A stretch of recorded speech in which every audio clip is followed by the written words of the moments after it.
ഹരി ഓം. കൽക്കിരൂപകളായിരിക്കുന്ന എല്ലാ നാരായണന്മാർക്കും രാമായണ സന്ദേശത്തിലേക്ക് സ്വാഗതം. ഇന്ന് രാമായണ സന്ദേശത്തിന്റെ രണ്ടാമത്തെ പാഠമാണ് നമ്മൾ പഠിക്കാൻ പോകുന്നത്.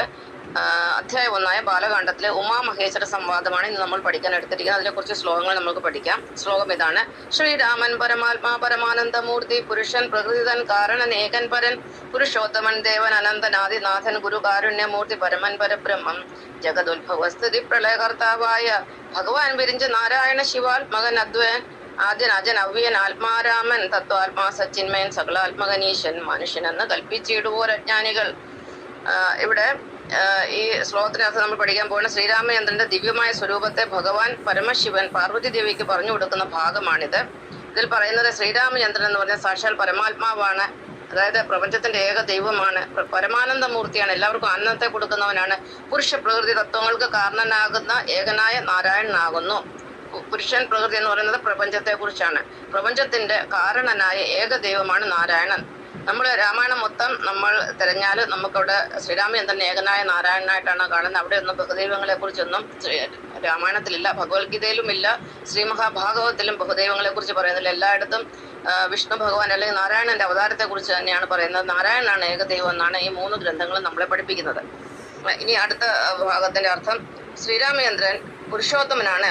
ഒരുപാട് അവതാരങ്ങളും മഹാവിഷ്ണു എടുത്തിട്ടുണ്ട്. സംഖ്യയില്ലാതോളം അവതാരം പങ്കജനേത്രനാം വിഷ്ണുവിനെങ്കിലും രാമാവതാരം സമമില്ലാതൊന്നുമേ. ഒരുപാട് അവതാരങ്ങൾ വിഷ്ണു ഭഗവാൻ എടുത്തെങ്കിലും രാമാവതാരത്തിന് തുല്യമായിട്ട് യാതൊന്നുമില്ല. അതുകൊണ്ടാണ് ശ്രീരാമചന്ദ്രനെ പുരുഷോത്തമൻ എന്ന് പറയുന്നത്. അപ്പൊ ശ്രീരാമചന്ദ്രൻ പുരുഷോത്തമനും ദേവനാണ്, ആദി കാരണനാണ്, എല്ലാത്തിന്റെ ആദ്യത്തെ കാരണമായിട്ടിരിക്കുന്ന ആളാണ്, കാരുണ്യമൂർത്തിയായ ഗുരുവാണ്. ഓരോ അവതാരങ്ങളും ഭൂമിയിൽ ജനിക്കുന്നത് ഗുരുവായിട്ടാണ്, അല്ലെങ്കിൽ അവരുടെ പ്രവർത്തനം നടത്തുന്ന ഗുരുവിന്റെ രൂപത്തിലാണ്.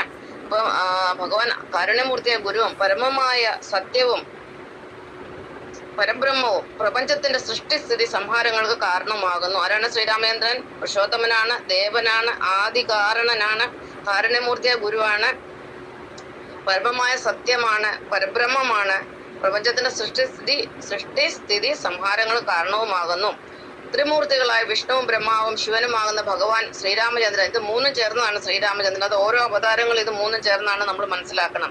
അദ്വൈതം അഥവാ രണ്ടെന്ന ഭാവമില്ലാത്തവനാണ്. അതായത് ഭഗവാന് ഞാനെന്നോ നീയെന്നോ ഉള്ള വ്യത്യാസമില്ല. അദ്വൈതമാണ് ഭഗവാന്റെ സന്ദേശം. അത് ഏതൊരു അവതാരവും പറയുന്നതാണ്. നമ്മൾ തന്നെയാണ് ഈശ്വരൻ, നമ്മുടെ ഉള്ളിലാണ് ഭഗവാൻ ഇരിക്കുന്നതാണ് ഓരോ അവതാരവും നമ്മളെ പഠിപ്പിക്കുന്നത്. അപ്പൊ ഞാനും നീയും എന്നുള്ളൊരു വ്യത്യാസം ഭഗവാനില്ല.